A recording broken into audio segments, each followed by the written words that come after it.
So my name is Isaac, and I'm here with Tammy. And yeah, so the first question I have is kind of like overall, what key life experiences have formed you who you are today? Obviously, as an Indigenous architect, I came from two worlds. My dad wanted to be an architect long ago. He was distracted from it or deterred to be one because he was Native. And so he always kind of talked to me about being an architect and how I could go back and help our people in some way, because it's Indigenous people. That's one of the values we're raised with, is that we always try to look for ways to help our people.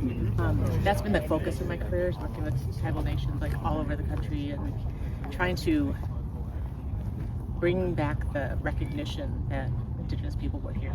Awareness, gotcha. How, why, or what got you excited about being kind of like involved in the city, or like just involved in your work? It's really exciting to be teaching this now, because I practiced for 40 years and just, in the trenches doing what I do, and to now have this time to kind of stop and think about everything I did. What values drive you, and how do they show up like in your work? I think the primary value that drives me is relationality, which is viewing that everybody is related on a level. There's no one above, no one below. And so I've never thought of architecture as being me doing something on my own and then giving it to people.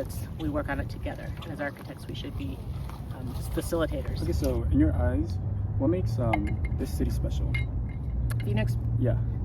I think it's special in that there's a lot of potential here. Okay. Of all this kind of cities around, like when I went to school here 40 years ago, it was still kind of Wild West.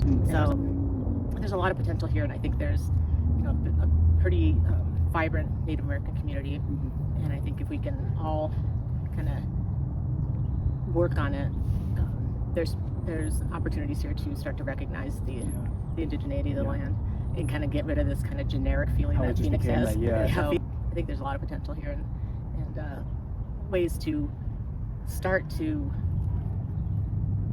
recognize that the environment is part of our lives and not try to just shield ourselves from it by staying inside all the time. So what causes or projects are you working on like right now, or are you involved in, and like why do they like matter to you? Just like any causes, doesn't have to be. Yeah, I mean, I'm kind of semi-retired from my architectural practice, and so focusing on teaching now. I still get involved on projects when they come up and it seems like an interesting project, like Wanda and I and another architect from Minneapolis, Sam Olbixson, who owns a Indigenous planning and design firm. We teamed together last year to pursue a project in Portland because it seemed like a really cool urban, center of the urban core project. How do you team up with other people to make things happen around here, or how do you realize like your important like work? Well, first of all, when I established my firm, I made a decision early on, me and my partner, that we weren't going to team, because at that point, 25 years ago, architecture for Indigenous people and Indigenous communities was just starting to be a thing, and there was still a lot of thought that Indigenous architecture and Indigenous architects weren't as sophisticated as mainstream architects. That we were not. We were doing stuff that was easy, but so we made that decision, and we built our firm to be capable of doing many $1 million work that could be done. Are there any like other creators or people like in the city who inspired your work, or like just you personally? Unfortunately, when I started, it was like the main Indigenous architect was Douglas Cardinal, who's from Canada, and he's done some prolific work. He was the only one I knew, so there's really no one to look up to. There was no women, for sure. I mean, there was even very few non-Indigenous women in architecture at that point. So. And I'm not the type of architect where I get inspiration from, looking at magazines and stuff, because I think everything should be, bespoke to the client. Yeah.